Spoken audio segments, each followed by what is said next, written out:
This is a rabbit colony here off the grid in the San Luis Valley. And my friend here has several dozen rabbits. This project here started about a year ago, but they've been off the grid for about a decade. I've heard that this manure is excellent for any kind of garden. As you can see, this is natural manure created by the rabbits.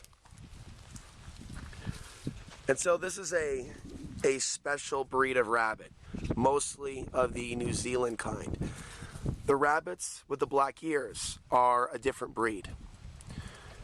They are eating right now, and I heard that the cost for the feed is only $30 per month. Back to the water, you're looking at 15 gallons per week. And there's locations to go and get water in Manassa, in Antonito, in Alamosa. And so this is a really good little project. This is a way someone can have, here's a lower living quarter area. And also over here. This is a way to get your meat off the grid without going to town, and there's a lot more meat produced by the rabbits than the yield that you get from chickens. And so this is pretty cool to see my friend doing this, because he didn't have this a couple years ago, and a couple years ago he was already out here for 10 years.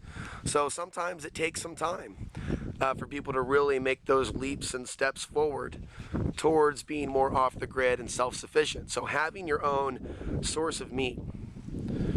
And from what I hear, the yield when you get the bunnies, even though, you know, this is not for everyone, you know, an off-the-grid reality where bunnies are slaughtered, but it is part of off-the-grid living. It is part of getting away from food stamps or dependency on supermarkets. It's really critical to have certain skills or to be able to work with other people that are on the real self-sufficient path. And that's what this is.